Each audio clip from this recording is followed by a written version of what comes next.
What's up, everyone, and welcome to the Proud Nation Roar. We got a lot to talk about tonight, but before we do, I got to introduce the rest of my crew here tonight, plus give you guys a brand new spanking intro that you guys have been waiting for. But first, you know me, I'm Queen of the Prowl, and joining me tonight is, of course, the chocolate teddy bear that steals all the ladies' underwear. Ella Cole Torrance, how you doing tonight, my brother? All of y'all's underwear is safe. Happy Monday. All right, everyone. So before we get into our main discussion tonight, let me introduce you to our brand new intro.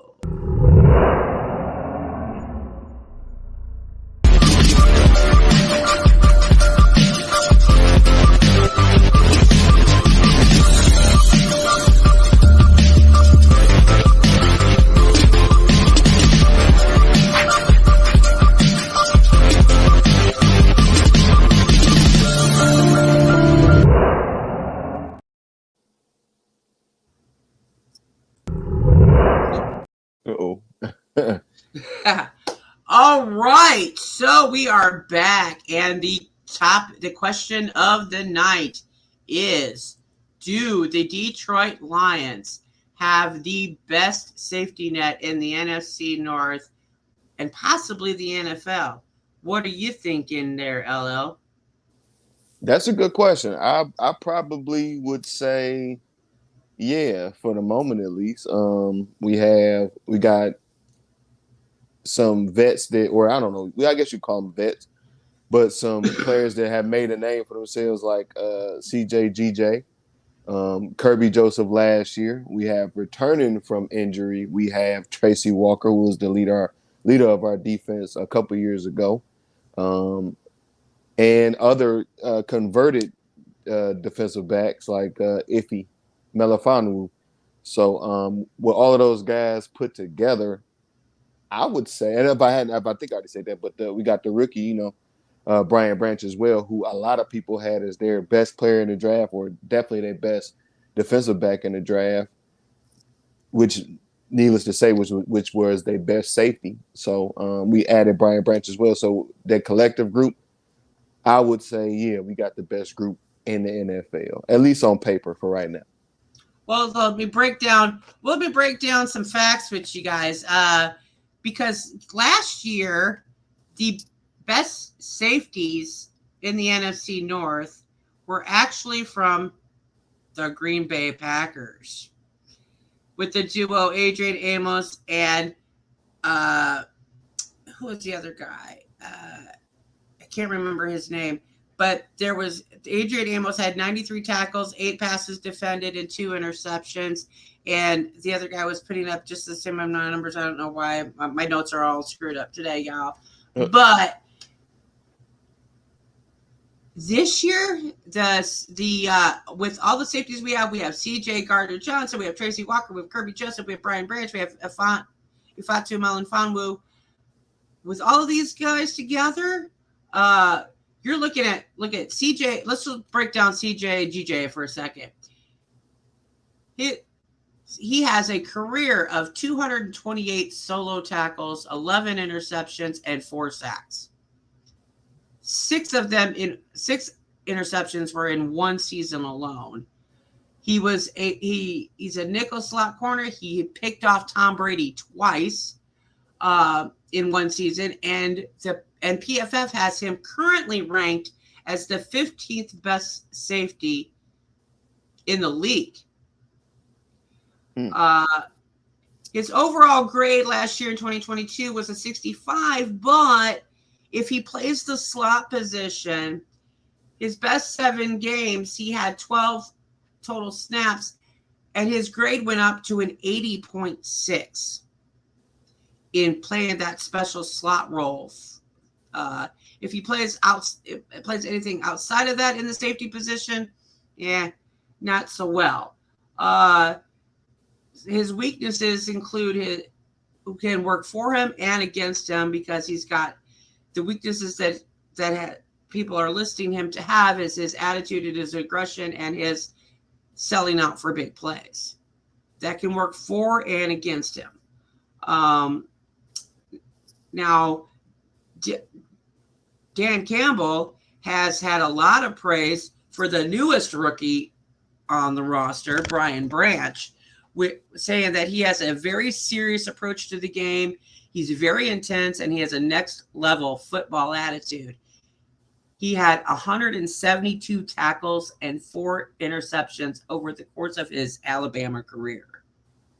He was a first-team All-American, and he has the ability to apply himself to multiple slots. So if we get Brian Branch on the field, we can do a whole lot of damage. Kirby Joseph was one of the best players on the field during the OTAs and the minicamp. You know how I love to hate the guy, but but and CJG said he was one of the best safeties in the game. However, if you look at his career stats, I mean, he's good, but he's not. If you're looking at Brian Branch having 172 tackles over the course of his career, Kirby Joseph has had 83 in his career. And 28 assists and 4 interceptions and no sacks. But he did pick off Rodgers 3 times. So they play a little different too. Kirby is more like center field, and Brian Branch is like everything else. Like, he play everywhere else basically. Absolutely.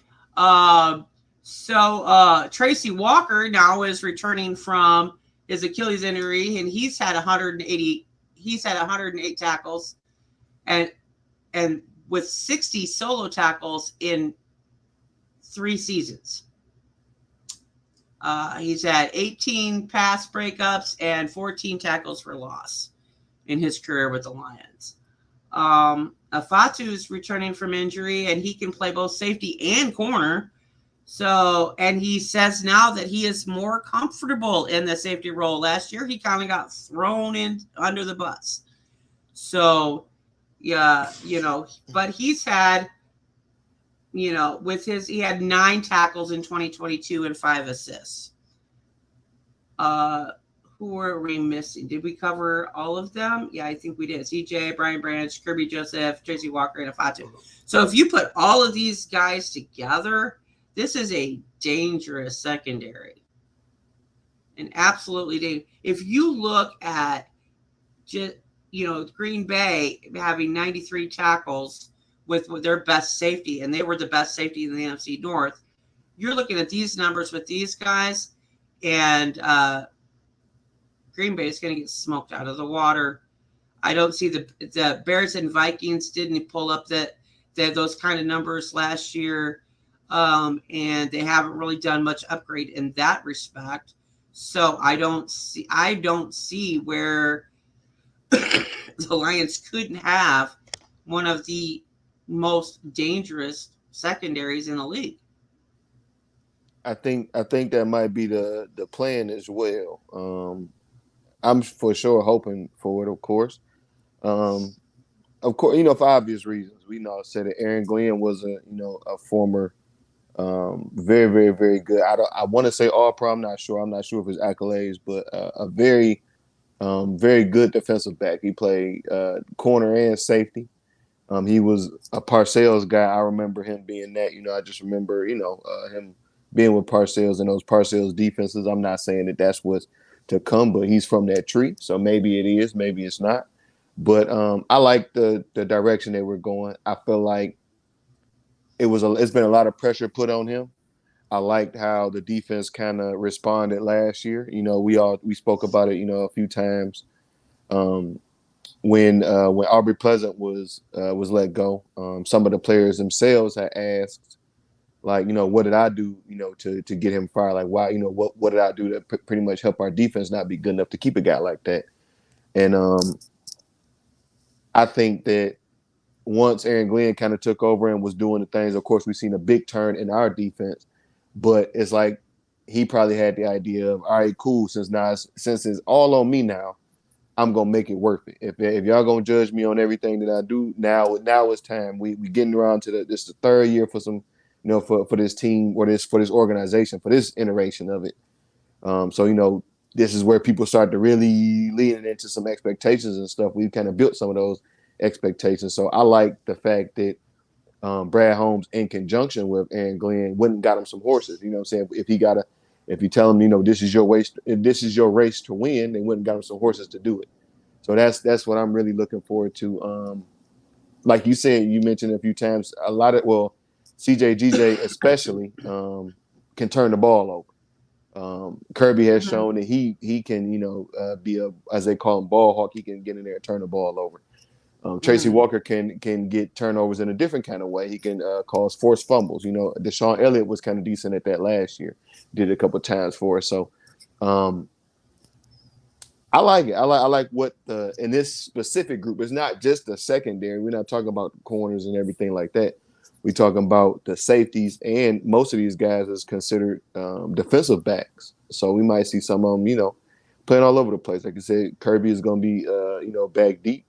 We might see CJ up close. We might see Brian Branch up close. I kind of what I'm kind of hoping for, I guess, from a player like Brian Branch, not on the exact same level, but just something to look like. I guess an example of what I would want is like a Troy Polamalu. If y'all remember, Troy Polamalu would start at the line, looking like he's about to jump over somebody, and by the time the ball is thrown, he's deep third or deep center. He's back covering.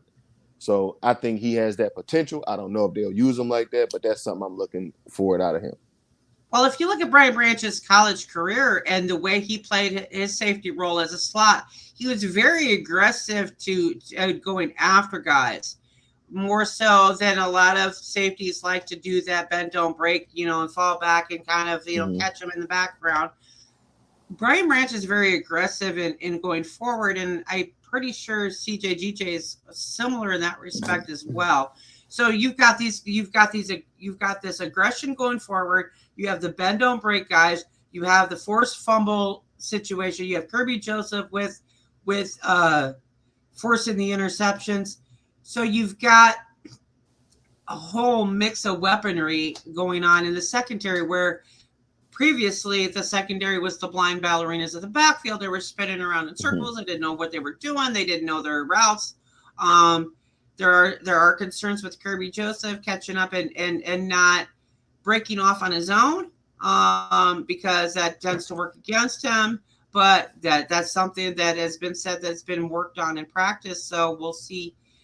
CJGJ says we're going to see a whole different Kirby Joseph this year. What do you think about that? I like it. When he says completely different, like, what do you mean? But I mean, I will. I mean, whatever is in the name of improving our defense. But I thought he played a decent role last year. I thought the role that that he was in was fitting for him. But obviously, they have some other plans, and he's seen it differently than I have. So I'm ready for it. Whatever it is, if he's capable of doing it, I expect him to let him do it. Now, I enjoy the smack talk with the Lions, but if I want to make sure that if you're going to be smack talking, that you walk your talk, because I don't want to see you guys falling apart when the season starts, talking all of this stuff now. So that's still a concern for me in some ways, but hey, whatever gets the guys confident right now to get them aggressive and going and gelling together, I'm all for that. So what do you guys, Prowl Nation, think of this whole situation? Do you think that the Lions have the best safety net in the NFC North NFL? We're going to see for a little bit what you guys have to think. Make sure you like, subscribe, and hit that notification bell. Maniac Sports was in the building, but he's back. He got to get back to work on break, but he says, I just want to go Lions, one pride. Brian, it's Sweet Bread. What up, Joe? Brian Stover, hey Val, LL Holmes. Mahomes is in for a surprise. Yeah, I think we having a creamsicle game with who is it? The Buccaneers. Yeah, Bucks. And so we've got that Casey game. I don't know. We don't know. Mahomes was doing some weird stuff. I get with that shooting a buck on stage or whatever. Okay, but we'll see how We'll see what happens. Sweetbread, Cool Torrance, I'm going to call you Cool Ranch, bro. Good to see you on live. What? I'm going to call you Cool Ranch. Bet. All right. You got some Doritos for me? Send them here. Send the Doritos. I like Cool Ranch Doritos. And Mark Malik, of course, is in the building. He says Super Bowl or bust. I don't know. You think that this offense and this defense can get that far? I think anything is possible. I think that we have an improved team. I think that with some things rolling our way, I think they can do whatever it is. I don't know if it's going to happen that way, but yeah, a break here or there, yeah, we could definitely be right in that game, or we can win that game. I feel like if we were to play at our peak of I think as Max Kellerman says that to the peak of our powers, yeah, I think it's not even a question. It wouldn't be a surprise to anybody if this team performs as they are capable, like I said, to the peak of their powers. But that's a different conversation than what's actually going to happen, probably. So Right. Yeah. So it's going to be quite interesting. I know that I had seen an article just not too long ago about Madden 23 predicting that the Lions were going to beat the Bears 17-3 to win the division. I'm with that.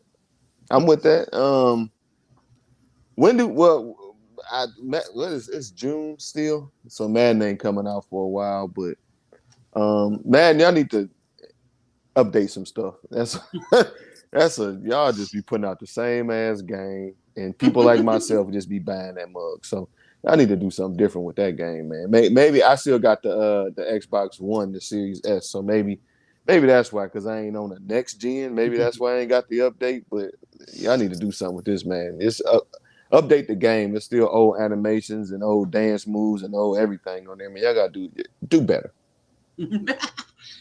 So you have something interesting to share about the safety situation with Iffy, and what he has about his career. Yeah, let me pull it up right quick. But yeah, Iffy, that's your guy, that's your homie. Toward the end of last year, at least, upon my own observation, I thought he was playing all right. Like when he was actually getting some playing time and stuff. I think it was against Buff. I forget who it was, but he had made a very nice play on the out route, and I was like, damn, I was like, who was that? And then he got up. I was like, damn, that's Iffy. Look at that. This is the kind of like the potential of what Iffy probably could be. But what you had just said, there's an article from Sideline Report. The fans side of that thing, talking about the Lions. And the headline says the Lions defensive back Ifeatu Melifonwu knows he's at a pivotal point in his career. Duh.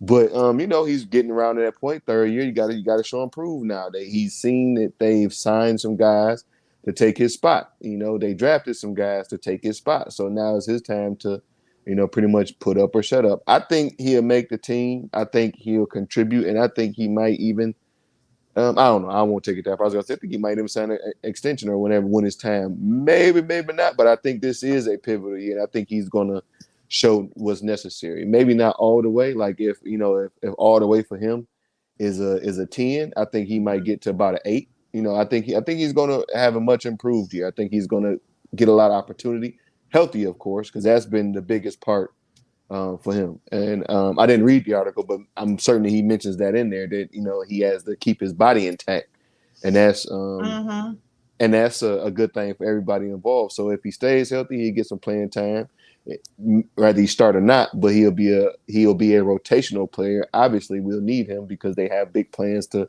use our defensive backs and our secondary guys. So.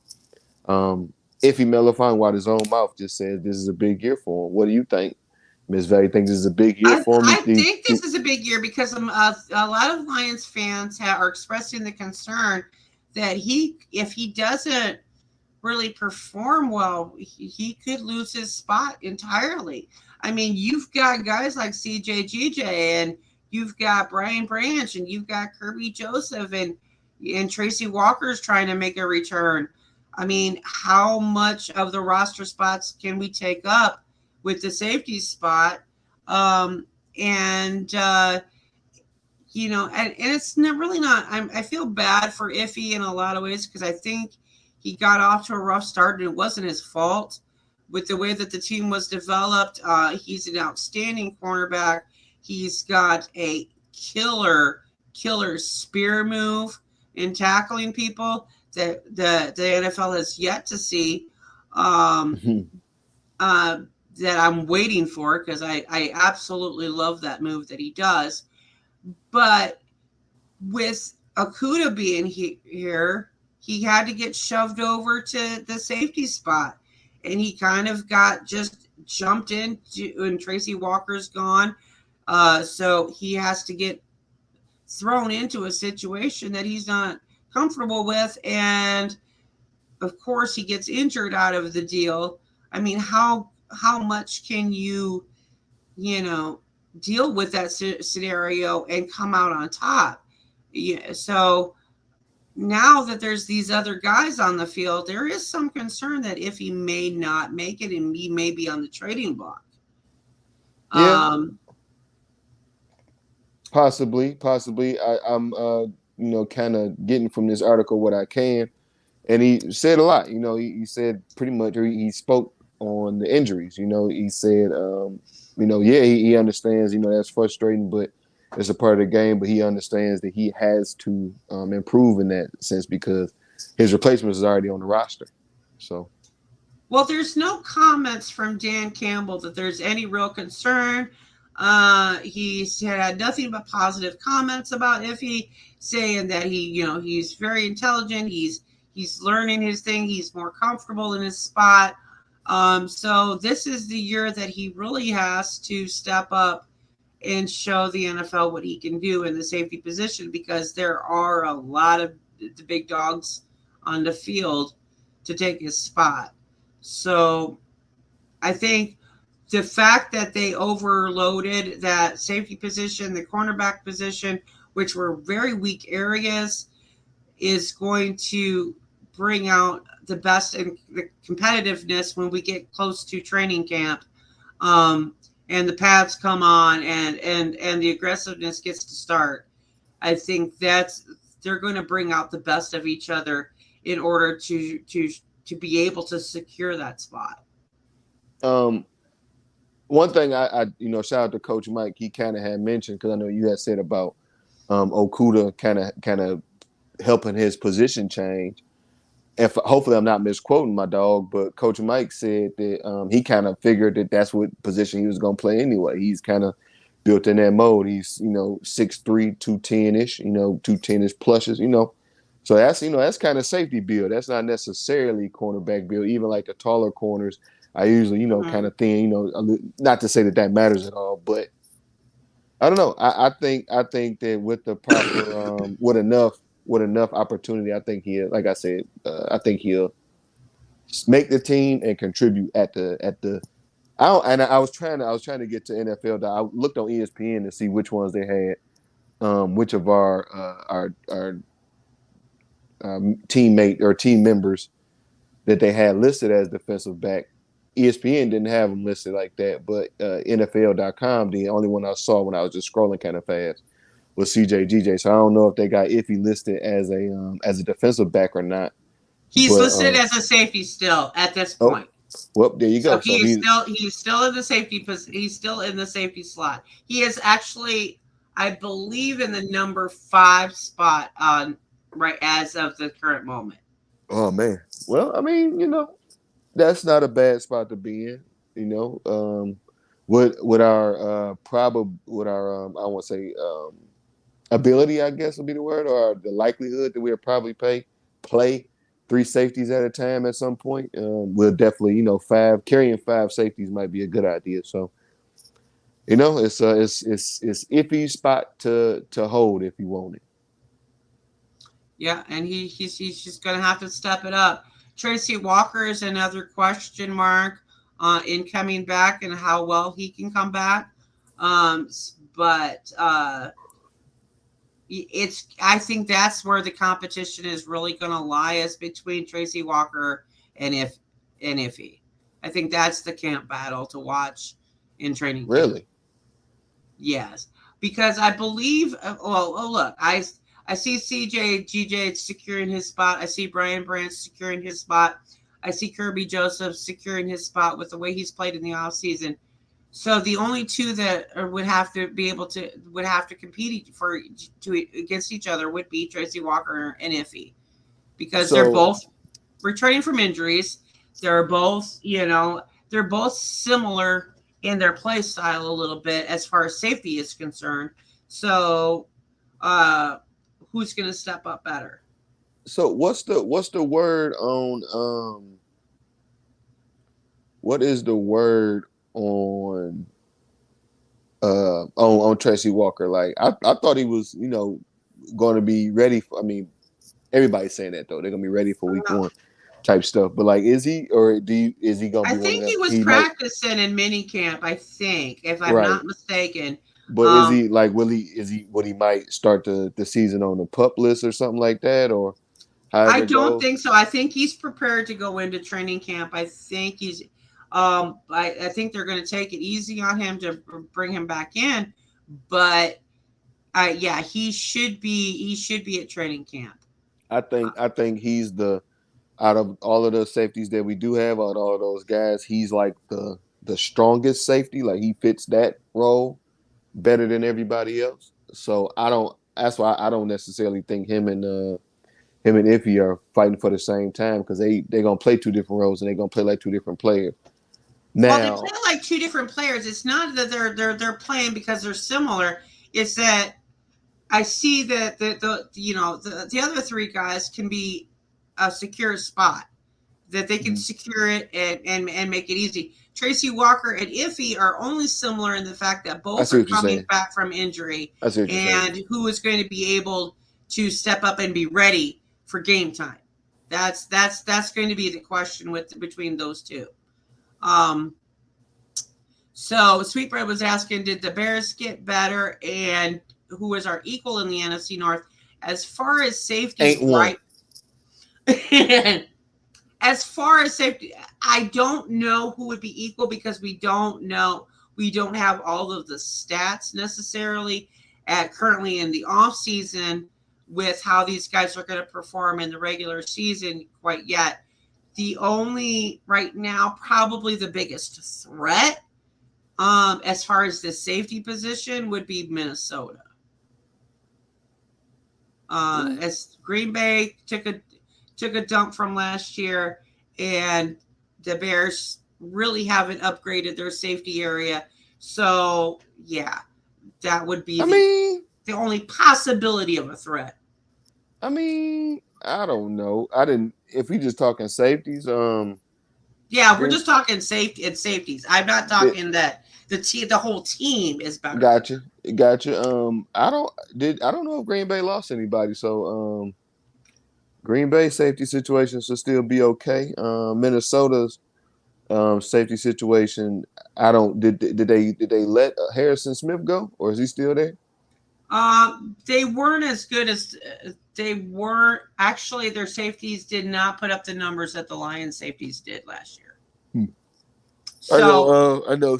Lewis Seen was hurt for a while. I don't know when he ended up getting on the field. But I know he was at least started the season hurt. But um, I don't know. As far as safeties, I don't know. Well, not the entire group, but even your guy. PFF had listed Green Bay, then the Lions, then Minnesota.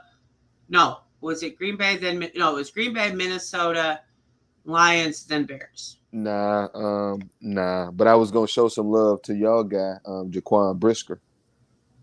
Oh yeah, we've got a couple of good guys there that can be safeties, but they just the numbers are not put up, like we're talking on in regards to the actual numbers that have been put up for last year. Bears did not do as well as the other teams. Of course, they demolished their defense last year. They did do some upgrades that could affect that, but I don't. They didn't really do any upgrade in the safety area. They did the defensive line. So I don't know. We'll see. That could be a factor, but I don't see them having done enough to actually be the competitive in that particular spot. Minnesota, maybe. Green Bay, maybe. I don't know. I think Minnesota, but I think Green Bay has taken a downhill slump, though, a little bit in the offseason. So that's just my personal opinion. But we'll see how this goes. We'll see how we'll be watching this, how this goes during training camp. So we've got Coach Mike in the building. You must have, his ears must have been tingling when you were talking about it. Here you go. What's up, Prowl Nation? What's going on, Coach Mike? Make sure you guys check out wolflion.com. You know, Coach Mike is hooking the stuff up and getting the gear. If you're a Michigan Wolverine fan on Saturday and a Lions fan on Sunday, that's the channel for you. Mark Malik said no one is trading for Iffy. LOL. Well, maybe not right now. Well, if he were to be put on the trading block, I think there would be a trade for him. I don't see that there is any reason right now to do so. I say after the preseason, let's say you have a pretty good preseason. If we're not gonna keep him, somebody definitely give up something for him. So he was if he was a third round pick, right? So yeah, we'll see how he performs in training camp, because if he performs pretty decent in training camp, somebody would definitely trade for him, for sure.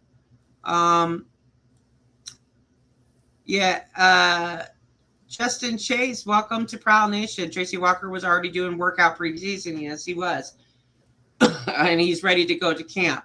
So that's the thing. I'm interested to see what Tracy Walker and Iffy are going to do in the training camp.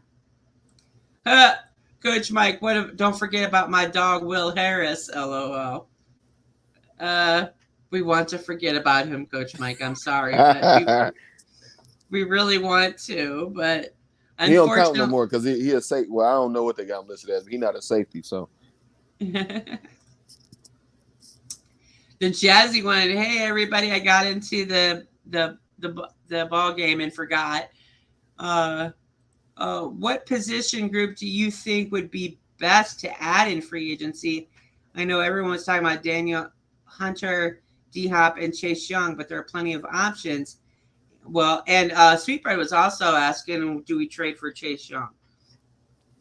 I don't know. I seen I didn't even vote.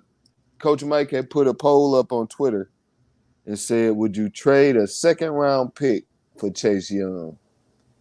And I thought about, I don't know. I don't know.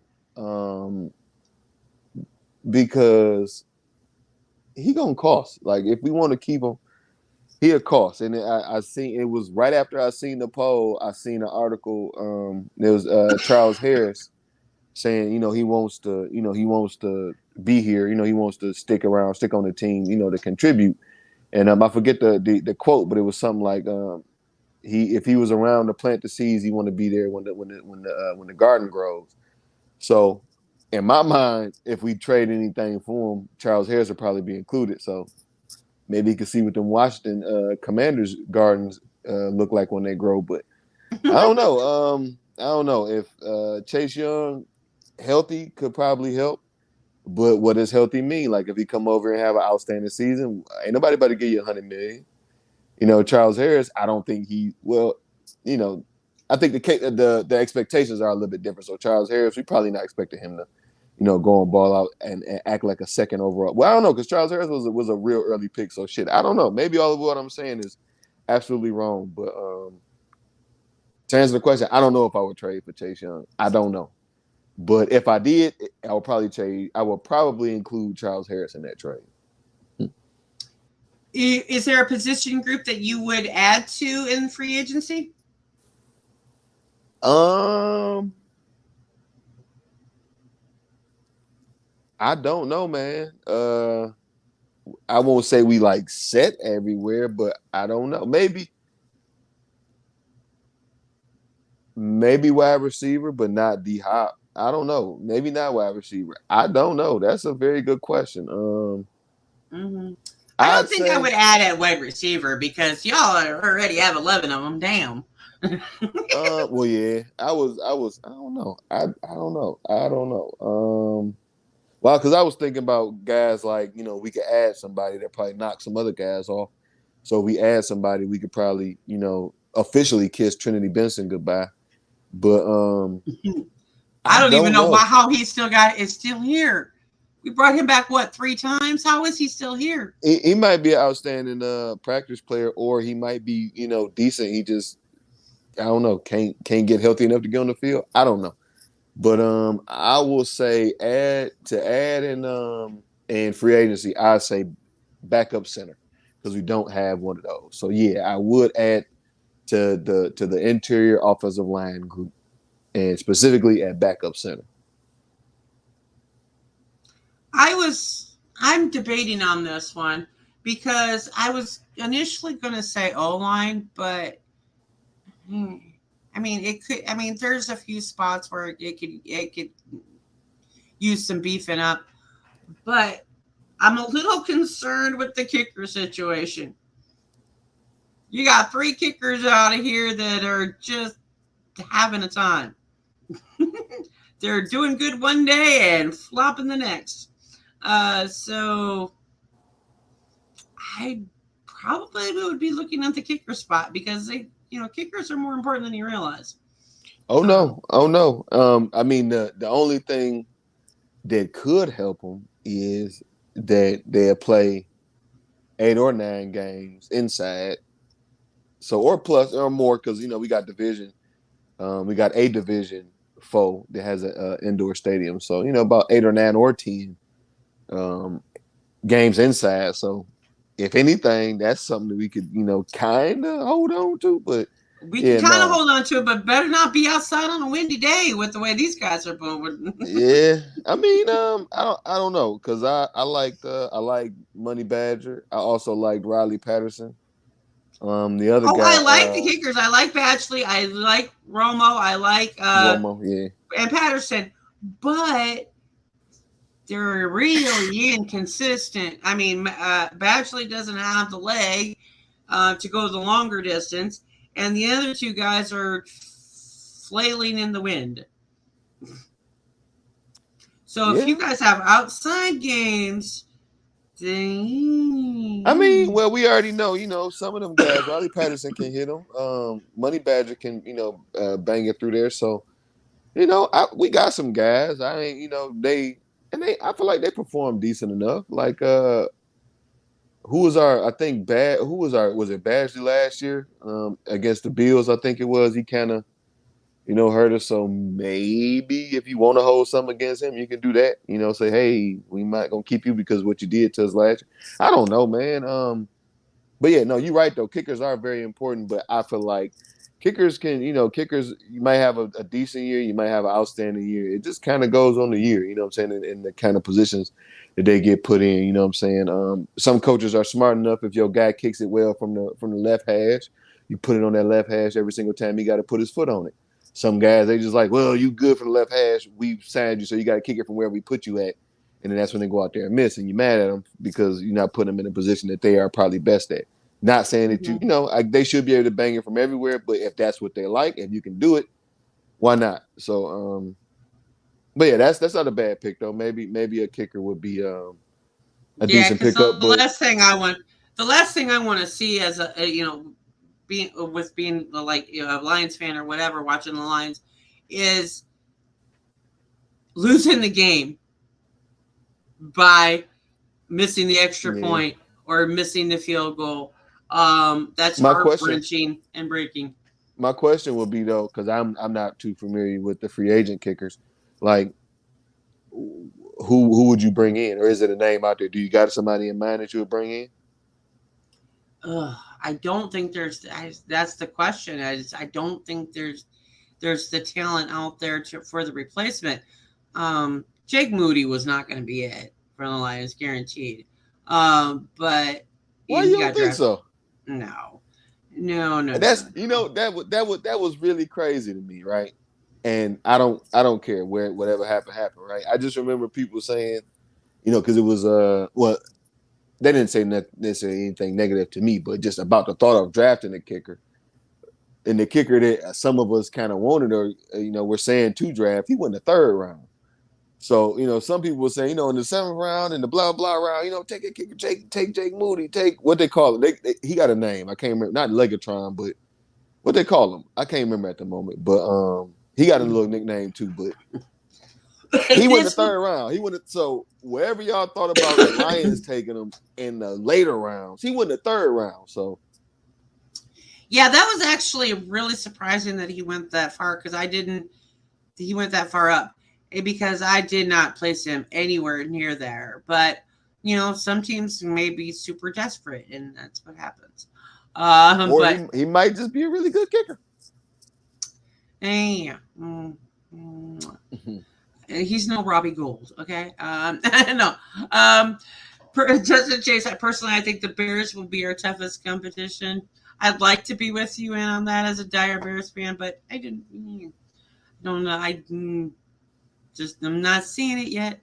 I think the Bears is going to have a competitive team this year.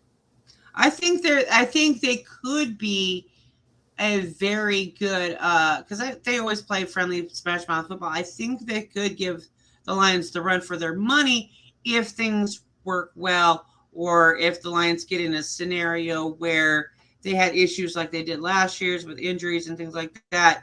There could be that neck and neck movement if depending on what's going on with the teams. They're just so both teams are so unpredictable with how the season is actually going to go until they get on the field. So we'll have to wait and see on that one. Shaman said, yes, I've heard from my friend who's a diehard Vikings fan. They're keeping Smith and they restructured his contract. Good for y'all. His old ass can stay over there and be slow and get burnt up. I think Green Bay is all going to depend on Love, but their D is pretty good. Yes, last year they still found ways to score and have a better offense this year. Vikings defense might get better under Brian F.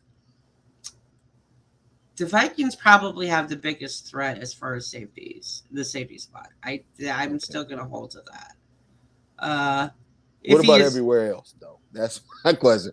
Because they letting everybody go, and I like Brian Flores, but you expecting him to turn sugar from the other stuff. Their safety position really wasn't bad though last year. Their biggest problem is relying too much on their offense is terrible. Kirk Cousins is terrible. And I mean, I don't see them having a problem with their defensive side of the ball. So I mean, I do. They have some issues. They have issues like all teams do, but I mean, not anything that's super egregious. The Giants probably had an issue with their bad defense too. Like the Giants won the offensive team, and they was all over them. So I don't know. I'm going to talk junk because they're the Vikings, and I want the Vikings to not be good. So yeah, I don't know. I gotta. Us. We here at Proud Nation. We got to bring you the the balanced approach. I mean, for the most part, unless it's Green Bay, then we're always FTP. Oh yeah, no. Okay. Yeah, fuck them. The Jazzy one, Paul Giroux. If he is good and will compete, especially for Val's sake, I hope so too. Although I'm still salty about the jersey. I'm still salty. Pittsburgh is in the hunt for Chase Young. They can have him. I don't care. With his Chase Young's injury history, I'd personally pass and go for Hunter if available. But at the same time, I wouldn't give more than the third for him as long as he's ready to go. I'd give him, a sandwich and some fries and maybe. Danielle Hunter make too much. I think, if I can remember, I think he signed a big deal not that long ago. So I don't want him. Mike Jones says, I just watched Riley Patterson's walk-off game winner in the playoffs versus the Chargers on NFL Network before Total Access came on, LOL. I had Moody as a luxury pick for the 49ers. So, yeah, I mean, the kickers are really good, but you get that wind in there and you got I some mean, problems. they they know what they're doing. I was just saying that because if all else fails, at least we got 8 or 9 or 10 games inside. So that's one element that we don't got to worry about. But them guys are gonna be okay.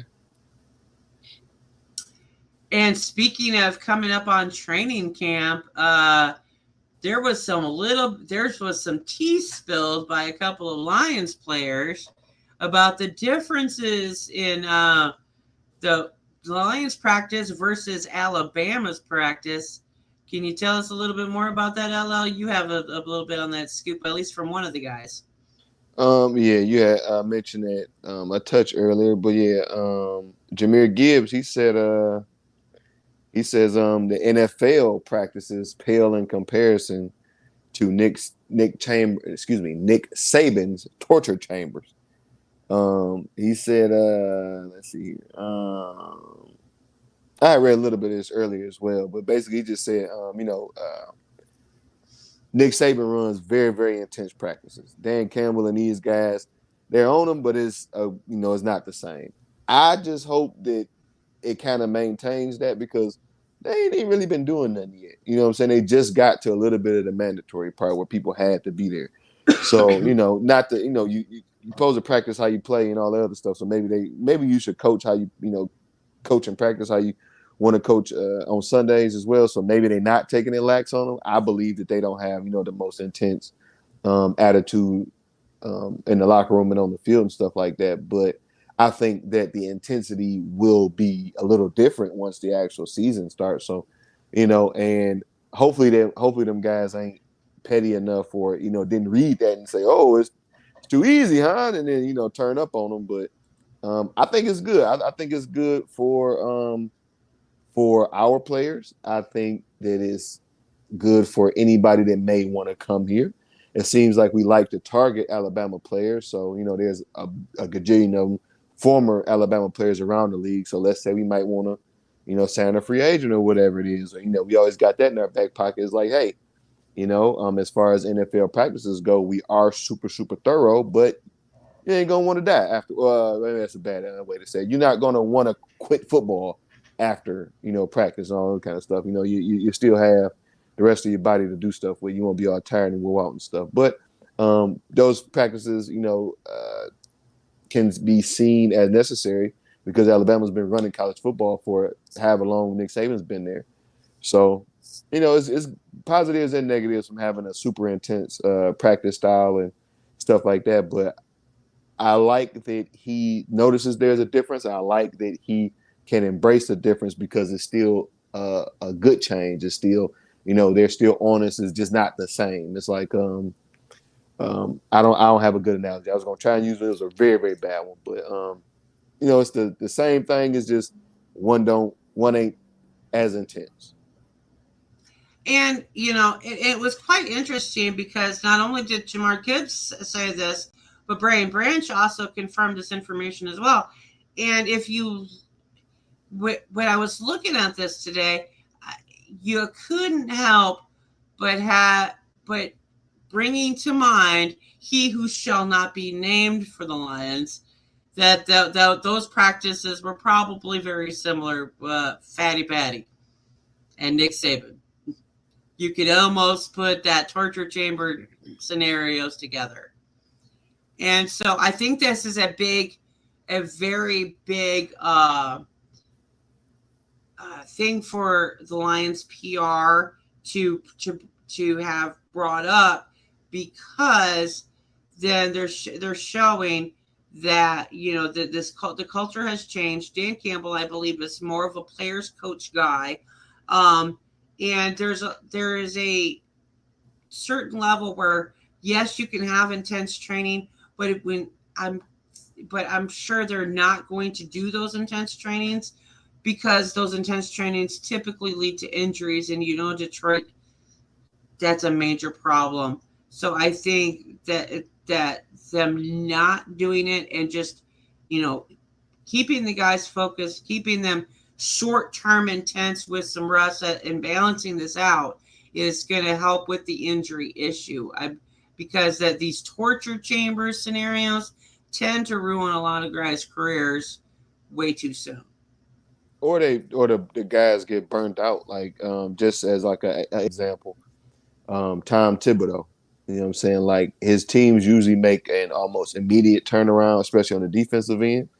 And he's known for being a very intense coach, especially in practice, and even getting a term he runs his players into the ground. From different scenarios with Derrick Rose and other players during that time.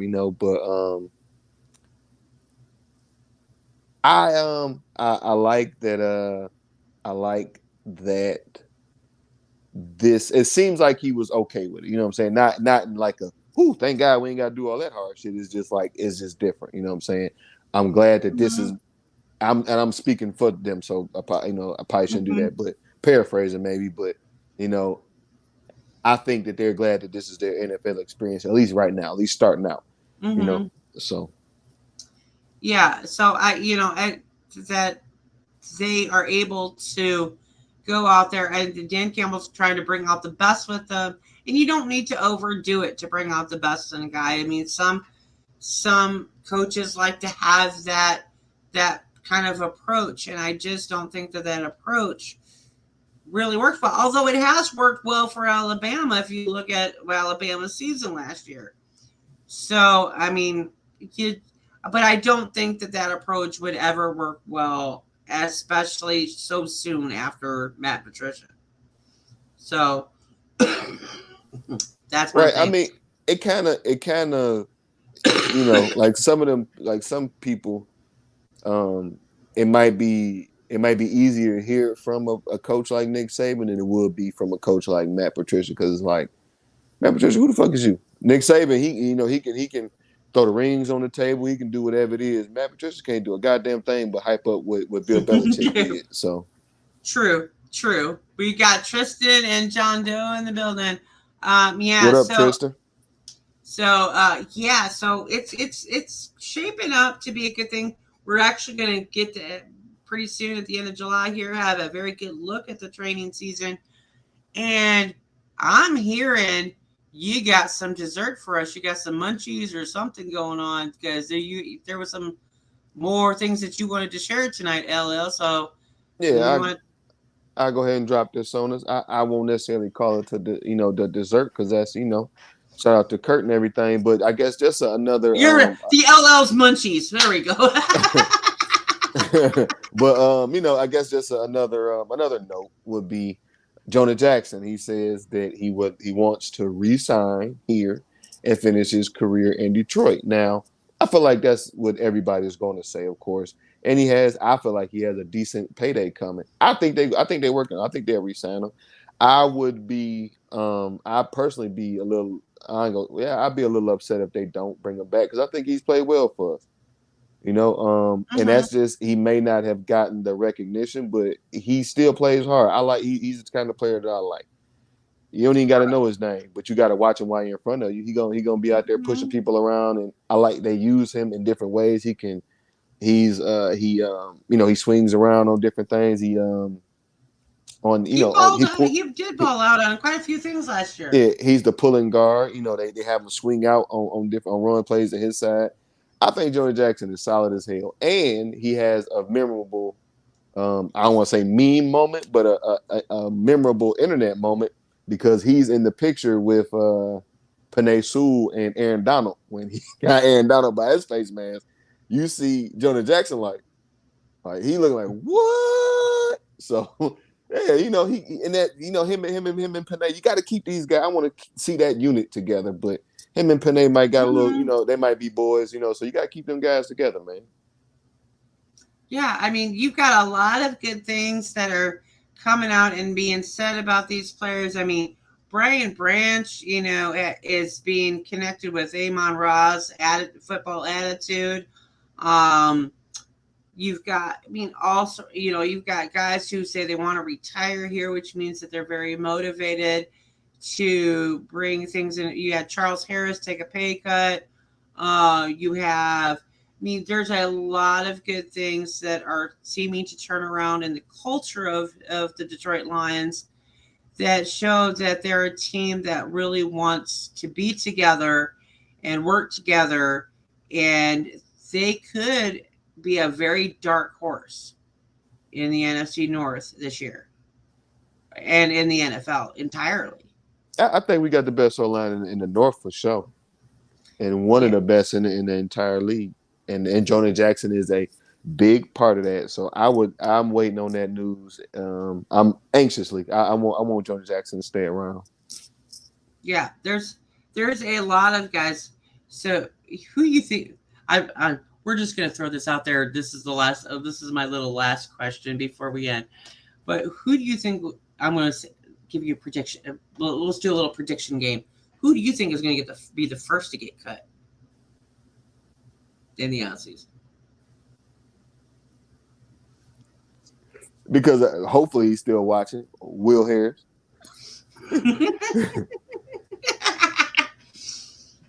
I can agree with you there, and I'd like to throw Trinity Benson in that mix because I don't know why. Yeah, I that don't was my first know. answer, but I went to pick with Coach Mike. Either one of those, Will Harris, Trinity Benson. We'll go with either one. So any final thoughts you got for us tonight, LL? Man, happy Monday. I'm anxiously waiting on this football season. Is anxiously waiting more news. You know what I'm saying? In the back of my mind, I still got the fact that we got 24 million or 24 some odd million. Was it? What was I watching? I think it was. I don't remember if it was Armani Edwards, but I was watching something today, and they were talking about the or maybe it might have been Dosa Dion. My apologies, but yesterday. But they were talking about our cap that we can roll over and just like what that could turn into. So even if we don't, make a move necessarily, what I'm waiting on, we might be saving that for another kind of, another bigger move for some of the guys. We got a lot of guys coming up in these next couple of years that we're gonna absolutely need to sign. So yeah, I'm anxiously waiting for, or not anxiously waiting for that, but I'm excited for what's to come. I'm waiting on whatever the next move is, whether that's a big one, small one, short one, tall one, however it goes. And yeah, have a great Monday, rest of your week. May it go easy and smooth, and don't be no fool. I'm kind of thinking. I've been getting this little inclination all day today that Brad Holmes might give us one more surprise, either right before training camp or after. And he might make one more big splash. But I don't know. We'll see if that comes into fruition. But today was kind of a difficult day for me in wanting to do the show. Facebook had to play with my mind today and remind me that it's been a year and a half since our founder Jim Bordeaux passed away. Oh man. So I just want to say that like I have been saying over the past couple of weeks, that a lion is only as good as its pack, and it's you, Proud Nation, that makes this pride the best that it can possibly be. And I just want to appreciate you, love you, be your best this week, roar as loud as you can, and we will see you here on Wednesday, and plus the gold members meeting. So if you haven't signed up as a gold member, hit that join button below, hit that subscribe notification bell, share this with your friends, because Proud Nation is where it's all at. It's all love here at the Proud Nation family.